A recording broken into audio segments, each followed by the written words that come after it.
Hello bulls, स्वागत है आपका फ्यूचर बुल्स में। आज 13 फरवरी को बजाज हेल्थ केयर ने अपने क्वार्टर 3 के रिजल्ट पब्लिश कर दिए हैं। चलते हैं कंपनी के फाइनेंशियल रिजल्ट की तरफ।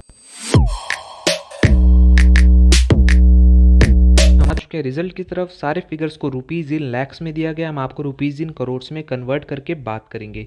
सबसे पहले हम देखेंगे कंपनी के रेवेन्यू। तो इस क्वार्टर में जो कंपनी ने रेवेन्यू किया है वो 141 करोड़ के निकल के आया है। यही रेवेन्यू कंपनी का पिछले क्वार्टर में 201 करोड़ का था, यानी क्वार्टर क्वार्टर इसका रेवेन्यू घटते हुए दिखाई दे रहा है। ईयरली देखोगे तो ईयरली में भी 167 करोड़ का रेवेन्यू किया था कंपनी ने पिछले साल, जो कि अब घटकर 141 करोड़ का हो चुका है। तो क्वार्टरली और ईयरली इसका रेवेन्यू घटते हुए नज़र आया है, जो कि हो सकता है इसके रिजल्ट में बहुत बुरी बात लगे शेयर होल्डर्स को या मार्केट को। एक्सपेंस में देखें तो इस क्वार्टर का जो एक्सपेंस निकल के आया वो 126 करोड़ का है। यही एक्सपेंस कंपनी का पिछले क्वार्टर में 179 करोड़ का था। जैसे कि आपको पता है कि रेवेन्यू जिस तरीके से कम आया तो एक्सपेंस उसी तरीके से कम होना तो दिखना ही था।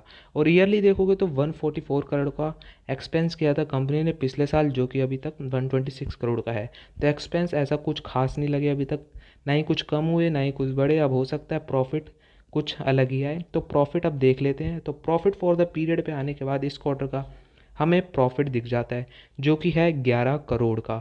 यही प्रॉफिट कंपनी ने पिछले क्वार्टर में 16 करोड़ का किया था, यानी 16 करोड़ से अब कंपनी आ चुकी है 11 करोड़ के प्रॉफिट पे। क्वार्टर ऑन क्वार्टर गिरावट दिखाई दे रही है।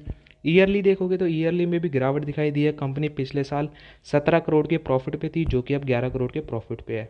तो क्वार्टरली ईयरली दोनों में ही डाउन गए हैं इसके प्रॉफिट। ईपीएस में भी डाउन दिखाई दी है, दोनों में ही क्वार्टरली और ईयरली। पिछले साल कंपनी का ईपीएस 6.32 था, जो कि अब गिरकर इस क्वार्टर में 4.01 हो चुका है।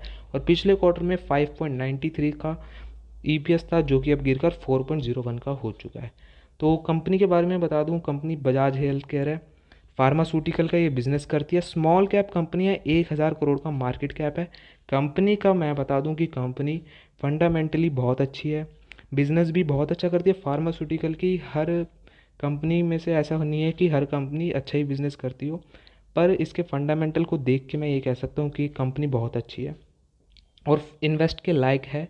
पर इन्वेस्टमेंट इसमें उतनी ही हो जितना आप इसको कम होता हुआ देख सको, यानी कि स्मॉल कैप कंपनी है 1000 करोड़ की, तो हो सकता है ये अब 50 या 70% तक भी गिर जाए इसका स्टॉक। तो उसके लिए आप पहले से ही प्रिपेयर्ड रहो। तो इसलिए इसमें वही पैसा इन्वेस्ट करें जिसको थोड़ा बहुत आप गिरते हुए देख सको। तो चलिए मिलेंगे अगले रिजल्ट में, अगले वीडियो में।